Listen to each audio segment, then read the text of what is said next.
olhou, chegou para pegar. França, Maurício Torres, como está aí a preparação para a saída dos jogadores? Maurício.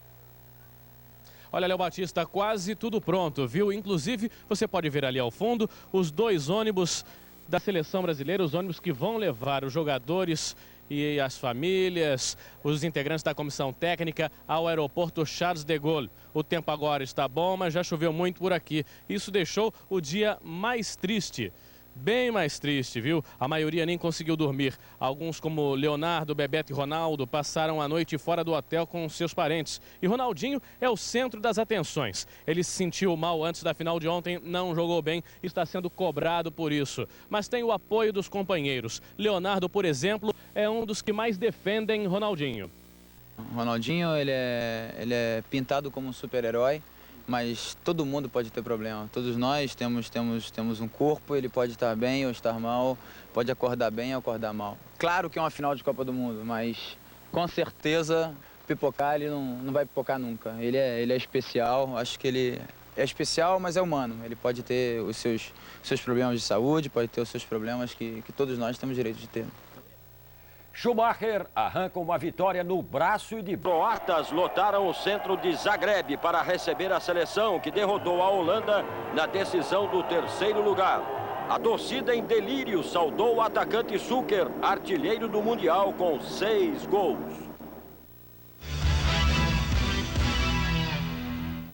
Com um vexame, né? Ela amarelou. Foi horrível, né? Ronaldinho jogou machucado.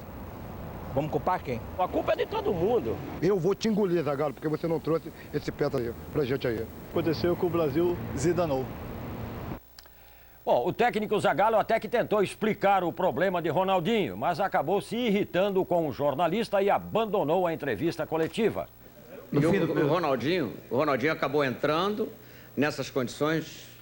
Fiquei várias vezes pensando em tirá-lo, porque podia dar uma luz. Porque entrou. Porque entrou, pô. Eu tô dando um troço, você quer detonar, porra? A entrevista não é com você, por favor. A gente tá tentando fazer uma coisa pra todo mundo. Só um minuto, por favor. Vocês querem... Não pode, Vocês querem sempre ao contrário agora, pô. Eu tô aqui explicando um troço em alto nível. Que fazer você isso? quer baixar o nível? Tá, mas você quer baixar o nível? Para, por favor. Ah, eu que tô baixando? Continua que o momento é teu. Você esperou até agora. Você sabe por que eu falo. E eu tenho moral e personalidade para falar. Entende? E muita. Vocês devem muito a mim. Entendeu? Tô aqui porque eu sou homem. Não sei de que caráter que você tem. Eu tenho dignidade e moral para falar isso. Você eu não sei. Não, deixa eu falar.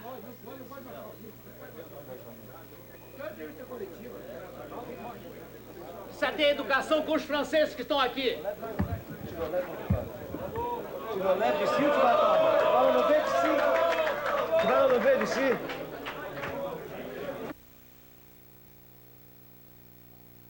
De novo ao vivo em Lesigny, na França, concentração da seleção brasileira.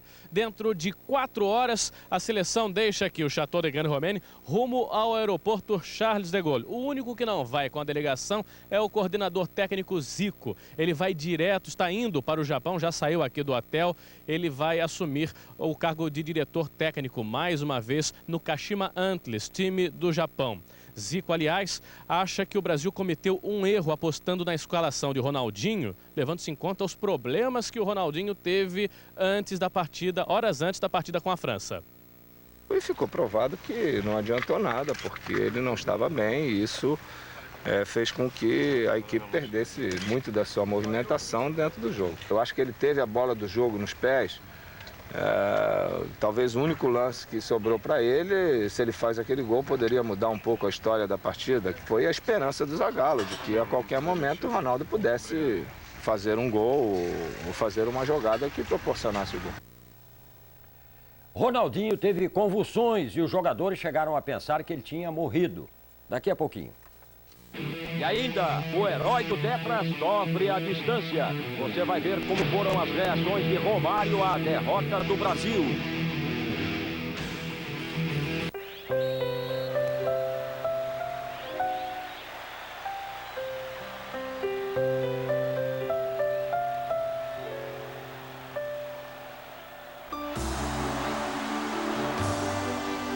Cabeça erguida, Brasil. A gente não perdeu, só deixou para depois.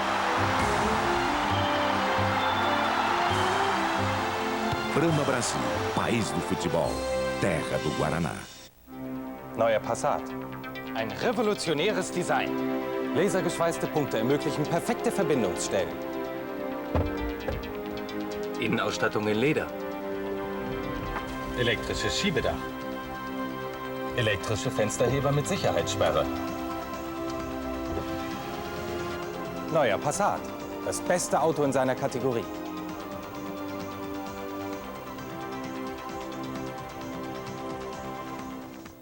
Escuta, alguém viu o baixinho por aqui? Ele é o pai dessa criança. Gente, alguém viu baixinho por aí? Cadê o baixinho? Vocês também? Peraí, pessoal, peraí!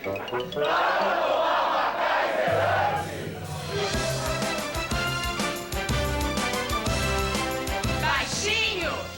Feliz aniversário!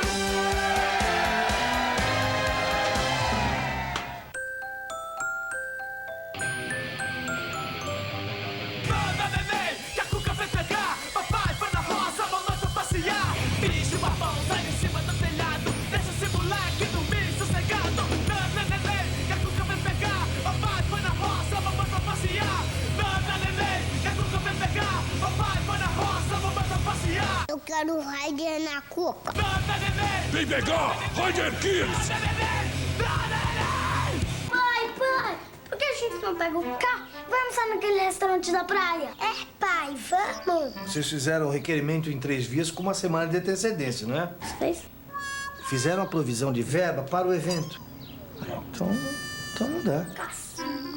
Ah, e tem que autenticar tudo, viu? A vida não tem burocracia. É por isso que o crédito pré-aprovado Itaú também não. Cliente Itaú tem dinheiro disponível quando quiser ou precisar. Crédito pré-aprovado Itaú, porque a vida não espera. Romário sofreu com a perda do pentacampeonato. O baixinho gritou, xingou, mas reconheceu que o Brasil não estava mesmo num bom dia. E já tem planos para voltar à seleção. Romário chega demonstrando entrosamento depois de 6 jogos. Tô ouvindo bem. E logo leva um susto. Ronaldinho não vai jogar?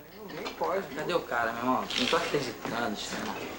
Já mais calmo, dá um palpite bem otimista. Hoje o Brasil 4-0. E se mostra preocupado com o juiz. Marrocos fala francês? Fala. O cara fala francês, a família da França. Essas porra. O jogo começa e o nervosismo do baixinho também. Vamos agora. Sai rápido. É agora. O segundo gol da França. É duro ser torcedor. Realmente é muito mais fácil estar lá dentro do que aqui. No intervalo, a vontade de mudar.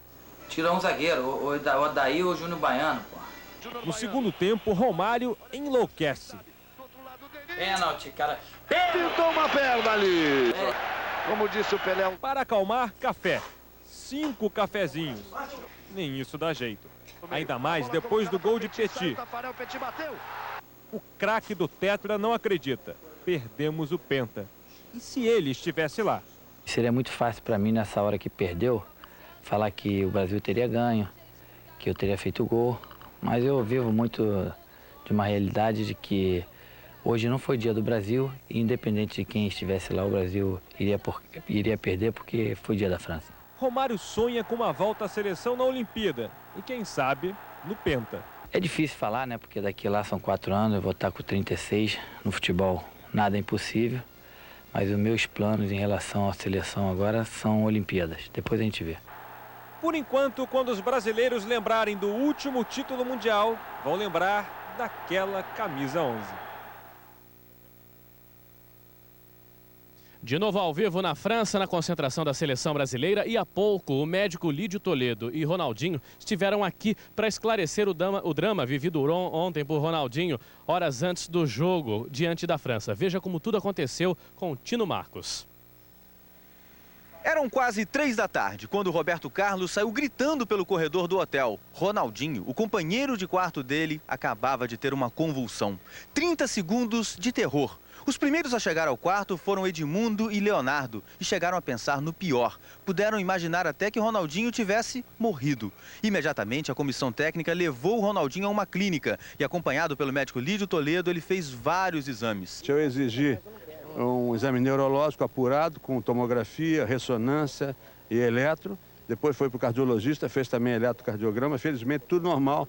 E chegou a essa conclusão que ele teve essa crise devido ao estresse emocional. Eu não lembro direito. Sei que eu dormi. Como o doutor disse, parece que foi uma convulsão de 30 a 40 segundos. Mas nesse período eu acordei cheio de dor no corpo. Mas com o passar do tempo estava melhorando, as dores estavam sumindo, já estava mais relaxado, quer dizer, mas precisava dos exames. Depois do grande susto e já recuperado, Ronaldinho chegou ao estádio pouco mais de 1 hora antes do início da partida. Disse que queria jogar, mas a essa altura Edmundo já estava escalado. Houve alguma indecisão, mas acabou prevalecendo a opinião de Zagallo e Ronaldinho foi ao campo. Acho que eu tentei de tudo para ajudar a seleção brasileira. Mas infelizmente o jogo, eles entraram bem e jogaram melhor do que a gente. Ronaldinho vai com os demais jogadores da seleção brasileira para o Brasil. Desembarcando em Brasília, depois da chegada ao Rio de Janeiro, às 9 horas da noite, horário aqui da França. Dentro de aproximadamente um pouco menos de 3 horas, a seleção brasileira vai tirar uma foto oficial aí dentro do Château de Grande Romaine. Às 10 da noite, a saída do ônibus para o aeroporto, o embarque está previsto para meia-noite, horário aqui da França, 7 horas da noite, horário aí do Brasil. Léo Batista. Ok, Maurício, uma pesquisa telefônica realizada ontem durante o Fantástico apontou Vanderlei Luxemburgo como favorito dos brasileiros para ser o novo técnico da seleção. Ele teve 35,7% das opiniões, contra 35% de Zagallo. Tudo isso agora é hipótese do Vanderlei, ou do outro. A partir do momento em que se concretizar alguma coisa, que se conversar para poder concretizar alguma coisa, você coloca aquilo que você pensa. Mas tem que colocar no momento próprio, para que você não fique sobre a hipótese, se não aconteceu nada, se discutiu alguma coisa sem necessidade. A pesquisa me deixou bastante satisfeito com o reconhecimento do trabalho nosso ao longo da nossa carreira, o tempo que nós estamos trabalhando no futebol. E satisfeito 2 vezes, pela pesquisa ter apontado o Vanderlei Luxemburgo como possível treinador da seleção brasileira, pela população brasileira, e pelo Zagallo. A pesquisa reconheceu o que o Zagallo já fez pelo futebol brasileiro. Eu achei fantástico isso, porque eu sou fã do Zagallo. A escolha do novo técnico da seleção ainda vai demorar um pouco. Tomara que ela venha seguida de vitórias que possam apagar a decepção que acompanha a torcida hoje. O Brasil deixou... Obligé de jouer en fonction des fantômes du passé. Quand on a eu dans le passé de telles équipes brésiliennes qui inventaient le football, qui le recréaient, les équipes qui succèdent se trouvent complètement paralysées. Elles n'osent pas inventer un nouveau football et je crois que le Brésil doit s'inventer un nouveau football, comme la France a su s'en inventer un. Parce que c'est vrai que l'équipe d'aujourd'hui en France a une conception du football qui vient du passé mais qui va vers l'avenir. Francis, il y a un symbole dans cette équipe du Brésil. Qui est capitaine? Dunga. Dunga est l'antithèse du joueur brésilien. C'est le joueur travailleur, c'est le joueur, d'ailleurs il est d'origine allemande, et c'est pas du tout le magicien qu'on a connu dans le passé. C'est un Brésil qui marchait à l'ordinaire. Habituellement, on est habitué à les voir au super. Oui, mais c'est aussi le fait que le Brésil, justement, voulait conserver sa Coupe du Monde. Alors j'espère que nous, dans 4 ans, on ne cherchera pas à la conserver, mais à la gagner d'une autre façon. Ouais. Est-ce que le bus de l'équipe de France marche au super? Ça, c'est vraisemblable. Le bus avec les 22 acteurs, avec tout le staff de cette équipe de France. Et on va tout de suite appeler Alain Chabot sur les champs. Alain.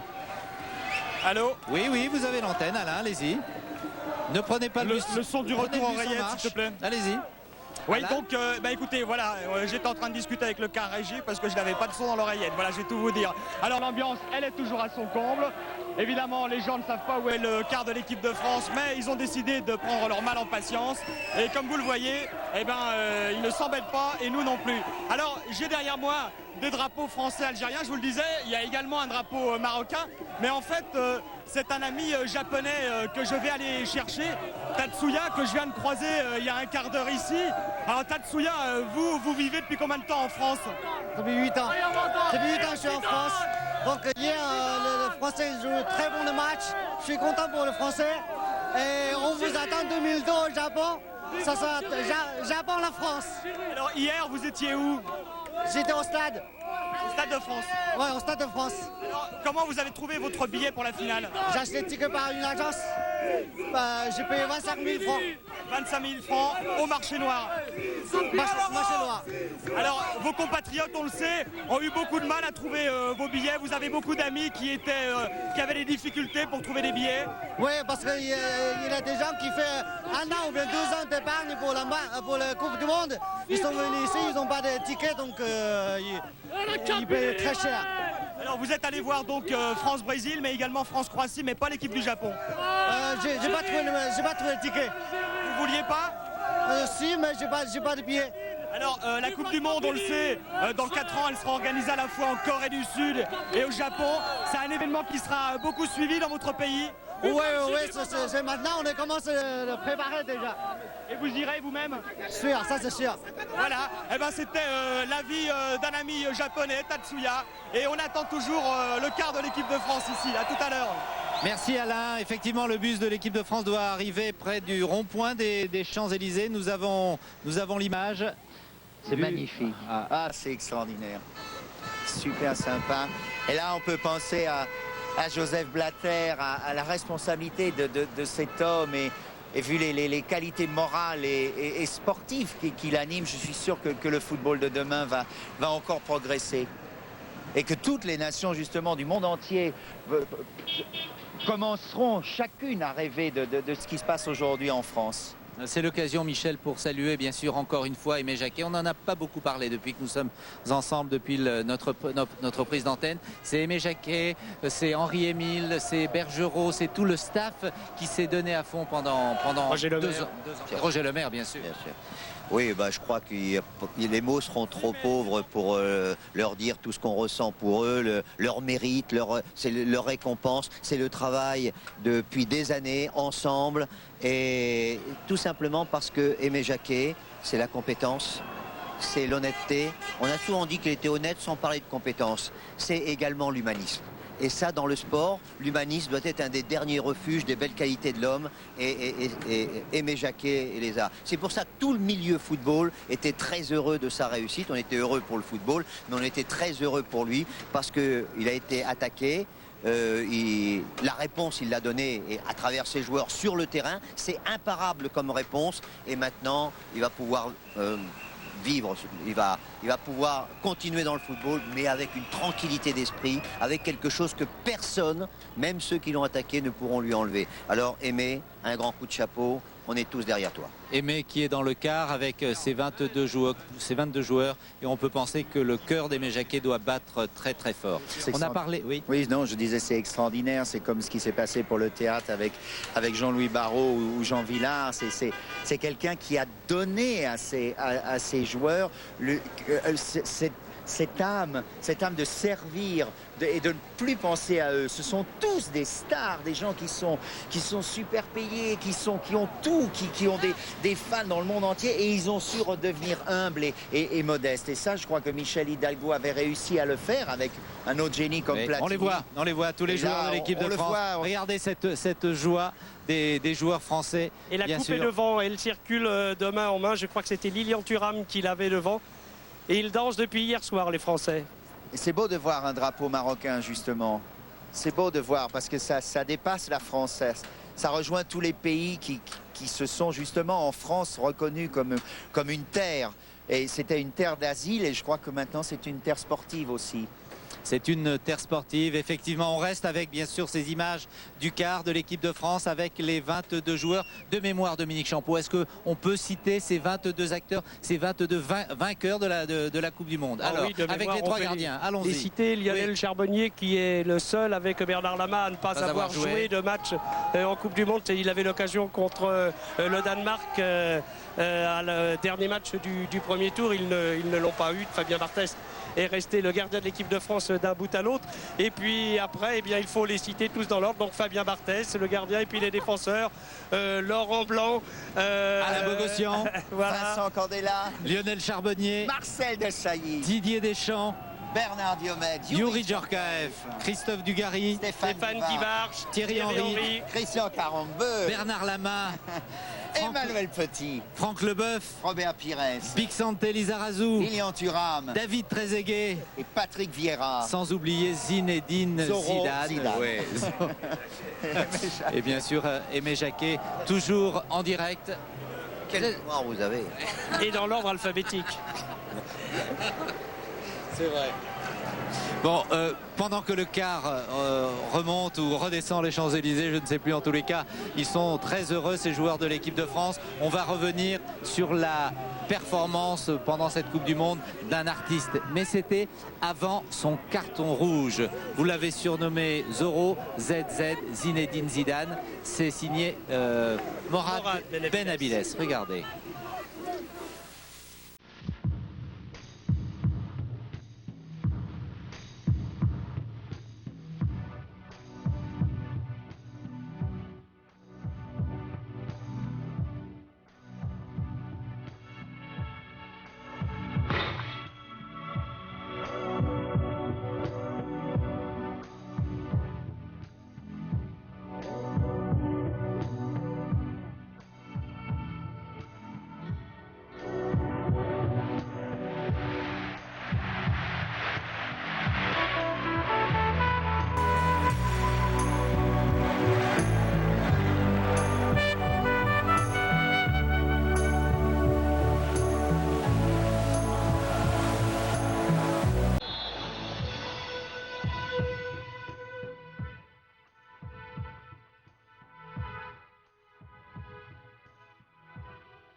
Quelle belle image de Zinedine Zidane et toujours le quart de l'équipe de France avec tous les acteurs, tous les vainqueurs du Brésil.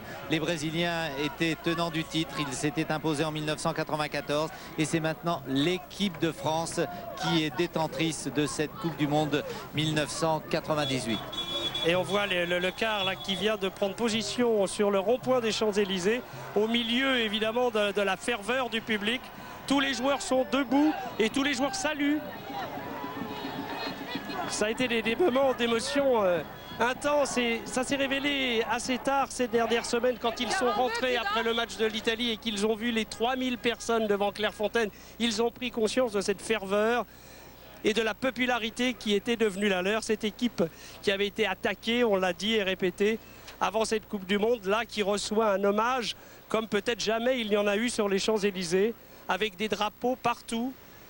On dirait un bateau qui avance sur une mer humaine. C'est magnifique. Très très belle image effectivement de cette équipe de France. On a envie de le dire, portée en triomphe par cette foule. Plus d'1 million de personnes sur les Champs-Élysées. Mais il faut aussi dire que ça doit servir d'exemple pour ouvrir le football aussi à tous ceux qui n'ont pas la possibilité peut-être de le faire. C'est vrai que certainement en ce moment il y a des millions de jeunes qui rêvent de faire du football et ça il y a une grande responsabilité à leur ouvrir les portes pour pouvoir sans doute pas devenir des superstars mais pour pouvoir faire quelque chose. Michel. Oui, bien sûr qu'il va y avoir certainement un flux au mois de septembre de jeunes qui vont vouloir faire du football.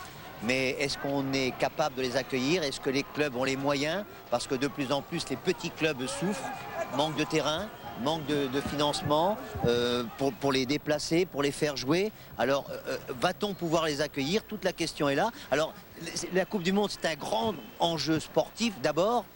Mais si c'est un enjeu économique, l'argent doit revenir dans ces petits clubs. Tous les grands joueurs de l'équipe de France viennent d'un tout petit club à l'image de Zinedine Zidane. Alors c'est aussi un enjeu politique, ça veut dire que les hommes politiques et toute la classe politique qui pendant cette Coupe du Monde est venue avec sincérité pour pas mal d'entre eux, mais qui est venue pour supporter l'équipe de France, elle doit maintenant supporter le football tout entier et à tous les niveaux, au plus petit, aider dans chaque ville de France, dans chaque petit village même, cette progression du football. Sinon, alors, il nous arrivera la même mésaventure que nos amis brésiliens aujourd'hui. Mireille, j'ai envie de vous demander quelque chose d'étonnant et peut-être qui va vous surprendre. On a envie de vous entendre chanter sur des images de l'équipe de France, le quart de cette... C'est vrai. Avec grand plaisir, j'espère que j'ai de la voix parce que je n'ai pas beaucoup dormi. Mais on va vous écouter, on va regarder les images de l'équipe de France qui est sur les Champs-Élysées, ce quart qui remonte. Et la Marseillaise. On a envie d'écouter la Marseillaise. On vous écoute. Allons enfants de la patrie, le jour de gloire est arrivé.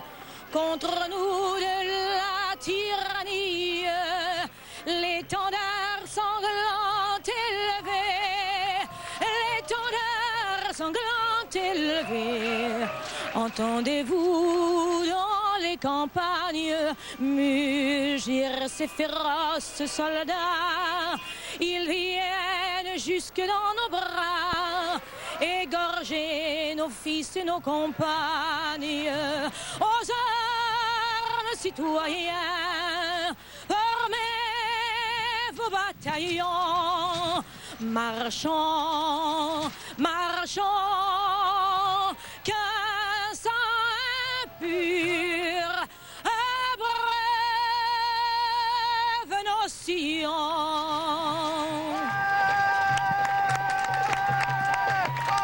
Merci Mireille.